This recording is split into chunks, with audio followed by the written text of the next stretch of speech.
Welcome to the Spiritual Leadership Podcast. My name is Alanna, and I am thrilled and honored to be here with you to share some insights as to how to tune up your business. And whether you like it or not, as a spiritual leader, yoga teacher, whatever it is that you do in this world, you are a small business. You are effectively your own little small business, or maybe not so little, who knows? And so I wanted to give you some advice based on my own many years of experience, not just as a yoga teacher and spiritual leader, but also as an online course creator in this space. I've worked with a lot of people just like you in this field to create a business that not only thrives, but helps you realize your value. The work that we do as yoga teachers and spiritual leaders is incredibly valuable. And there is a bit of a stigma in this field that what we do should be free. But that's not the case. As yoga teachers, spiritual leaders, again, however we work in this space, we are providing a tremendous amount of expertise and time to the students and clients that we work with to help create pretty amazing and profound transformation in their lives. I don't think any of us will argue that that's not valuable. I do understand that we want to create accessibility for people, and there's ways to do that in our business for sure. We can make sure that our prices are reasonable, or that we offer things at different tiers, but we still want to be able to live our lives, make sure we pay our bills, that we have our own security set, because it's from that place of being secure that we're going to feel confident and free to offer our services. So, this is something I've been talking about for many years. In fact, back in 2017, so this is way before the pandemic, way before everybody decided to go online with their yoga or their astrology or whatever it is. Yeah, I was doing that. In fact, I was the very first yoga teacher ever to have an online yoga teacher training back in 2015, way before it was cool, everybody. In fact, I spent a lot of time trying to convince people that you could even learn yoga online. We take it for granted now, but back then it was quite an uphill battle as people really wanted to keep their practice in a studio, which I understand. But of course, I think now we all get that being online and having that is another way to make your work incredibly accessible to people, no matter where they are, no matter when they're free, they can participate in whatever it is that you have to offer. So whether you're doing your work in person or in a studio, it's really, really good to also have at least some online components, or like me, have all of your work online. I do all of the work that I do online, just like I'm talking to you here on the podcast, or through my online courses, or through online group coaching, or via my campus community, whatever it is. I really like to find people in this space. And I encourage you, again, to at least make that some portion of your business, because it's going to allow you to reach more people. And it's going to allow you to level the playing field as to how people actually access whatever magical thing that you do. And what we want, what we desire, what we all desire, those of us who feel called into spiritual leadership, is to help people, is to transform lives. We are very much the caregivers in society. I just know that. I know that about myself. I know that about the people that I work with. We desperately want to be of service to those that we work with. Now, that said, we want to help people, but we get into a trap that we think either that we can or that we should be able to help everyone. Now, I like to often say that we've got to stop shoulding ourselves and instead focus on where we can make the most impact. I'm sure you've heard of the saying, Jack of all trades, master of none. One of the things that I know about this community, these people that I work with, is that we tend to be hyper educated as spiritual leaders. If you're anything like the people I tend to work with in my online courses or in my community campus, you've probably got a stack of certifications under your belt. If you're a yoga teacher, you've probably done a couple of trainings. You may also have done some Reiki or some hypnotherapy. Maybe you've also taken my astrology certification program. Whatever you've done, you've probably done a lot of it. You have a very varied and variable bucket of resources at your disposal, and trainings and certifications certifications and all of the things to throw at your audience. Now, I get that, and I do too, right? We like to learn about the different ways we can help people, but what I want us to get away from and what I want to focus on in this podcast today to help you tune up your business, to help realize your value and your worth, and to also help you make the most impact possible with your audience is that even though we tend to have a lot of different things that we do, a lot of different skill sets, what we don't want to do is try to help everyone. Now, I know that that sounds counterintuitive because otherwise, what are we here to do? But what we do is unique and different than everyone else. And the way that we do it, the thing that we offer, is quite special and unique. And so there's a lot of power in defining that clearly so that people know when they come to you that you are uniquely positioned to help alleviate their pain in some way or solve their problem. It's actually quite confusing for people, especially when they're in a crisis or having a struggle or need some help with something, which, let's be honest, that's typically how people arrive in our company. They typically come to us because they need some help or they have a problem or they have a struggle and they want some resources to be guided out of it. And whether that's they have some inflexibility and so they come to our yoga classes, or whether that's they're having a personal struggle and so they ask us to do an astrology reading for them, people tend to come to us with a challenge. And when people are in some kind of challenge, especially if they're in a triggered mode, and my last podcast talks a lot about triggers and how to get out of them. I highly recommend you listen to it if you haven't yet. But if they're in a bit of a triggered mode, or if they're in a crisis mode, or even if they're struggling a little bit, in that place, the best of us will have limited capacity to really see the forest for the trees and understand how to get ourselves out of this problem. That's why we seek help.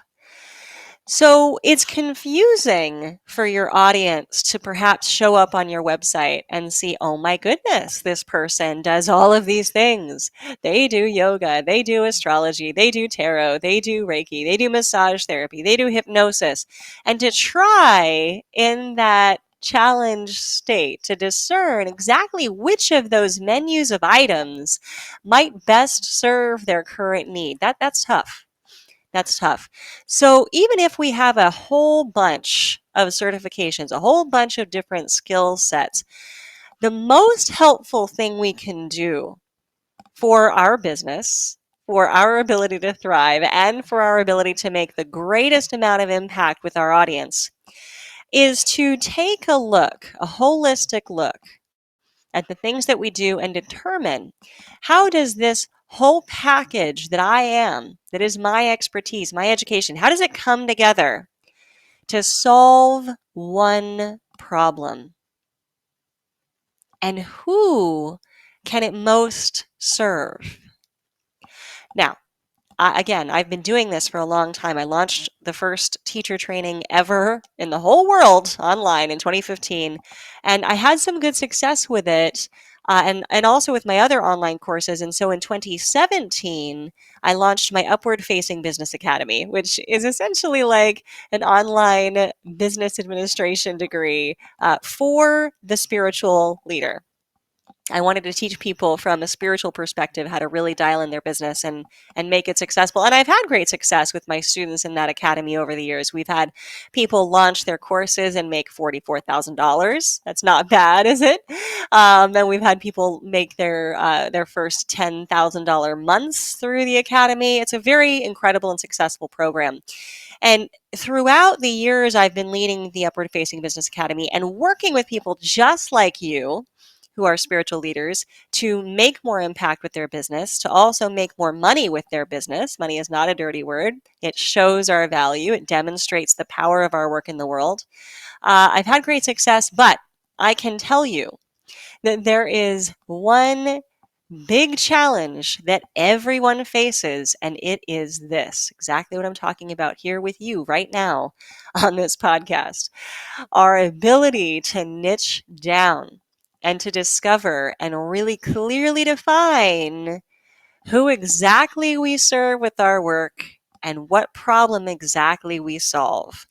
And some of the objections that I hear when I bring this up as really the key, the foundation to your success is, but wait, Alanna, if I niche down, then there might be some people that I'm not able to help. And I'll say, yeah, that's true.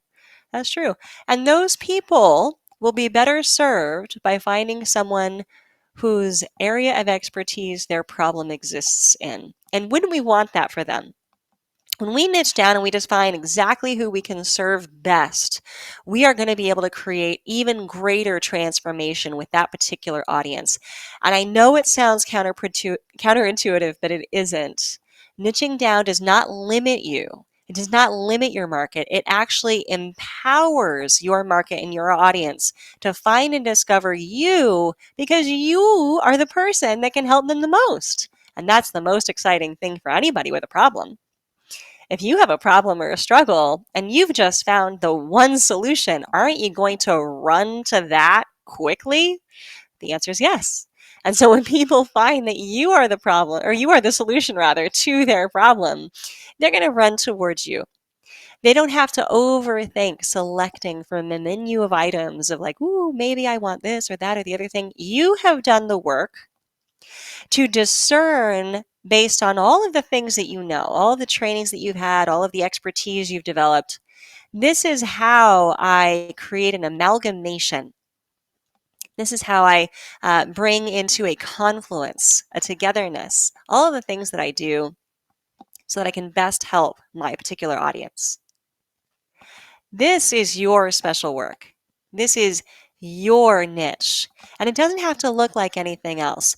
So, things that would not be a niche, and I hear this a lot too, because I understand this is confusing and it can be challenging. We want to help everybody. And when I say, nope, you have to pick people you can help specifically, I know that that can be scary. And when I say, you know what, you have to bring all of the things that you do together into one special thing, that can be challenging. And where people get challenged is they then look at me and say, all right, Alanna, I'm an expert at restorative yoga. And I say, no, you're not.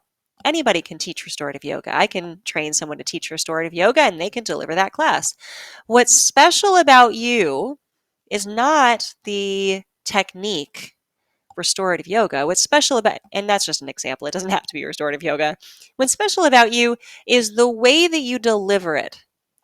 It's what you bring to it. Do you bring a background and knowledge of mythology to the restorative yoga? Do you tell us a tale during a restorative yoga class? This is something that I did when I was first beginning to teach yoga in my early days, almost, well, over now, 20 years ago. I fell in love deeply with the mythology of yoga. So in love with it, in fact, I've actually written 3 books on it, so that's fun. But I fell so in love with the mythology of yoga that one of the things that I did naturally because I was so in love with it was I told stories during my yoga asana classes. And people used to come to me for that because, sure, I was teaching the same upward dog and downward dog as everybody else. But, and this was very unique at the time, you can imagine over 20 years ago in my home state of Colorado back in the day, that I was weaving these amazing Eastern mythological tales through the classes and using the stories to bring people to some kind of realization or transformation at the end of the practice. So, yeah, sure, I was a yoga teacher, but it wasn't about the asana. People enjoyed what they got from the mythology that I was sharing during the asana practice. And that's what people came to me for. So, hopefully, illustrating that helps you to start to see it's not the technique. People are not going to be jazzed up and excited by, ooh, I found the perfect person who does Reiki. Anybody can do Reiki. How do you do it? Or the perfect person who does astrology. There are a ton of astrologers out there. But do you come from a certain perspective? Do you bring some kind of work to it? How do you put together all of this training in order to help, again, a specific audience transform or solve a certain problem? And this is the other thing. So once you start to see that it's not about the technique or the thing you're certified in, you could be certified in 400 different things. None of them, I mean, they all matter because we do love education, and I absolutely want you to have all of the knowledge that you need to be able to create the kind of transformation that you desire in the people that you work with. So you absolutely need training and certifications and education and all of that. I'm a huge, my entire business is built on this. I call it higher education for yoga. So I'm all for it. So I'm not diminishing the value of your certifications, but I will say it's not about your certifications. It's about what you do and how you make people feel. It's about what you can change and transform in them. And at the end of the day, they're not really going to care, oh my goodness, that was the most amazing yoga asana practice. They're going to say, oh my gosh, I don't even remember the movements that we did, but boy, do I feel better.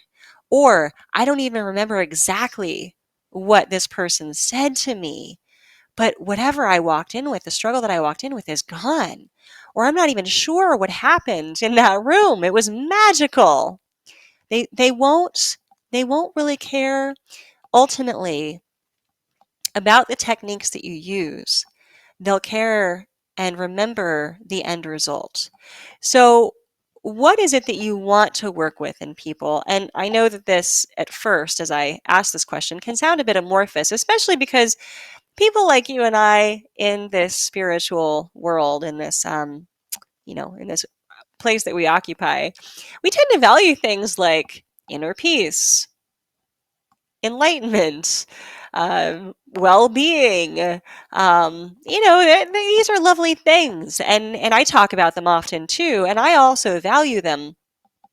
However, people, your clients, your students, the folks that you would like to work with, are not walking around in their everyday lives with their day-to-day struggles, thinking to themselves, "Oh my goodness, if only I was more enlightened." Or, oh my goodness, if only I just had some inner peace. They walk around in their everyday lives thinking, God, my back hurts. Man, I wish I had some more money. These are the problems that they struggle with and that they identify. God, I'm in a really bad relationship. I wish I could leave it. My kids have just left home. I don't know what to do with myself. These are what people are struggling with every day. Now, what I've found, and this is probably not surprising, is that the audience you most desire to work with ultimately probably looks a lot like you. And the challenge that you are most equipped to help probably looks a lot like whatever you struggled through to get here. Our personal experience informs our passion. There are reasons that you came to this work. There are things that you sought this work to resolve. And the thing about you is that you've gone through a big process of bumping into walls, getting all of the certifications, maybe even some of the ones that didn't really help you that much. Going through years of practice and finding out what doesn't work until you find out what does. And now that you're closer to, I won't say the end, I don't think any of us are ever at the end of our journey, but now that you're closer to at least an endpoint or a resolution to whatever problem it was that you started with, you are uniquely and primely positioned to translate that to your audience, which ultimately, is my guess, looks a lot like you. Has the same kind of challenges, personal struggles that you do. That's what makes this audience important to us, is that they've been where we are. We can have the utmost empathy and compassion for them. And also, this is a huge credibility marker because you've been where they are and they see where you are now. They're going to think, oh my gosh, if this person can rise out of this particular challenge, maybe so can I. And that's an exciting thing for people to witness. So I'm not saying that this is the case 100% of the time. There have been a few, not many, but a few examples in my own history of working with folks on their spiritual business that the audience that they choose to work with and the problem that they choose to solve is a little tangential from their own path. It's never entirely tangential. It's adjacent, but not exactly what they've been through. Most people, when I'm coaching them, either one-on-one or in groups with this work, come to the conclusion that they are most passionate about helping essentially their younger selves. So consider that as I'm talking. Where did you begin? What did you seek this work out for? Why did you come to this work? What were you struggling with? Or how has this work most helped and transformed you? And it's very likely that it wasn't one technique that did it. It's very likely that over however long amounts of time you've been doing this, that you've had to build in a couple of things to get some transformation.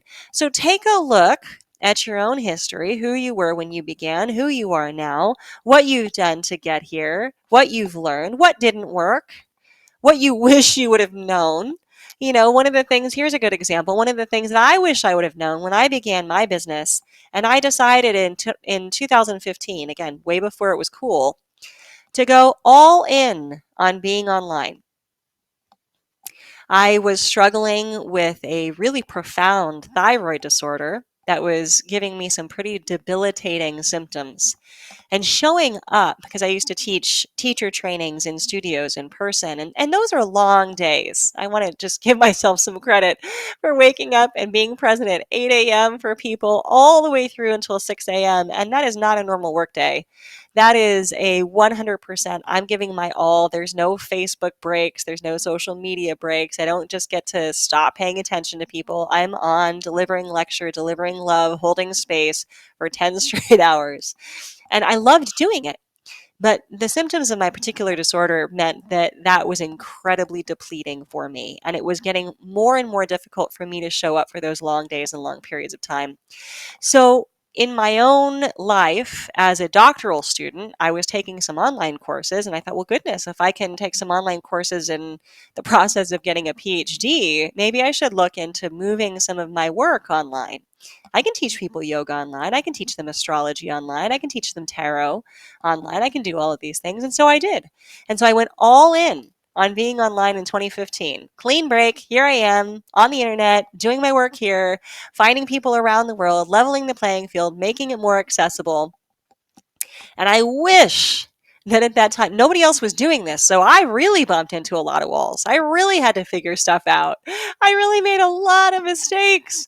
And by the time I generated some success for myself and stabilized my business a little over 2 years later, I was like, I got to tell people about this. And that's why I launched the Upward Facing Business Academy. I was like, I see that people are starting to do this. I want to save them from some of these headaches that I ran into, some of the original marketing tactics that I used that didn't work. I want to share those with them. I want to tell them about finding their niche, because I also believed that I needed to be the jack of all trades and provide all of the education. And that was very confusing for my audience. So I wish somebody had told me in the beginning, girl, you got to narrow it down and decide exactly who you serve, because that kind of clarity is powerful. Now my business is clear. Now I know a lot more, but boy, I hope that through some of my education with folks that I've saved them from making some of the mistakes I did. So this is the benefit of looking to your own history, is that you can actually make things easier for people. You can give them a leg up. You can help them transform a little faster, get through their problems a little bit faster. And that's really what they're looking for.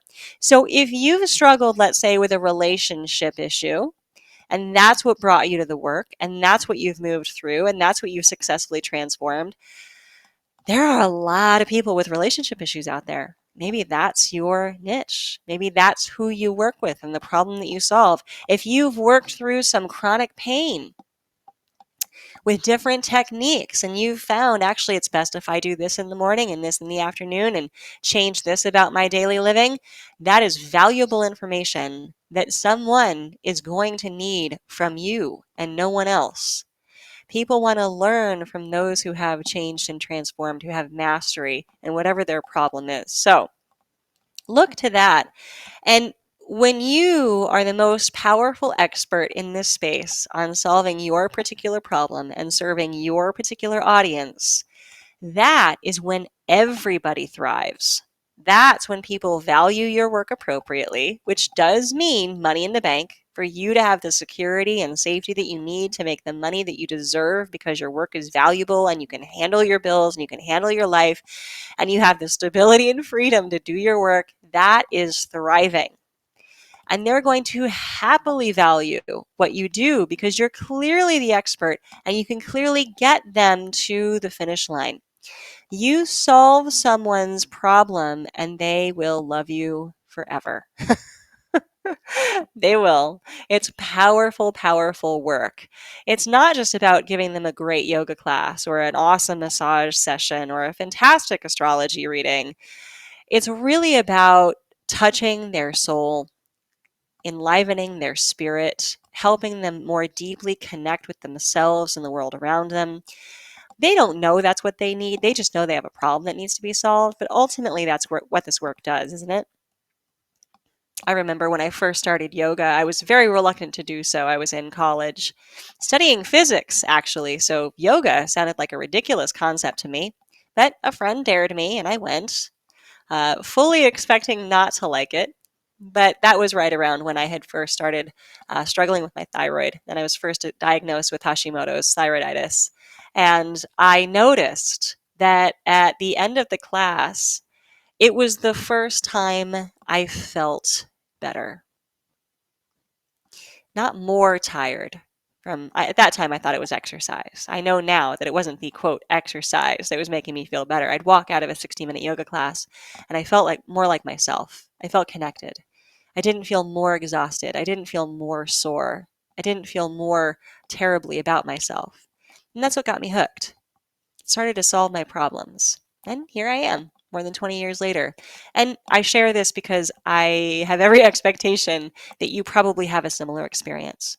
So when you connect with your audience on that level, when you share with them your struggle, your pain, and how you've moved past it, when you have the training, certifications, and expertise that you need, and you have smartly put them together to not give them a lot of choices on what they want, but to just say, here's what you need, this is the magic of your business. This is your niche. You define it clearly, and you define it simply. Here's the audience that I serve, and here's the problem that I solve. Maybe it's something like I help people in abusive relationships find clarity and meaning in themselves so that they can find the relationship that they deserve. That's identifying your audience clearly and the problem that you solve clearly. Maybe it's I help people with chronic pain in their knees find relief from that pain so that they can more thoroughly enjoy their lives. Who do you serve and what problem do you solve? You state that clearly for the world, and I promise all of the rest of your business is going to be so much easier to build and to grow. And what I want for you, what I deeply and sincerely want for you, is growth.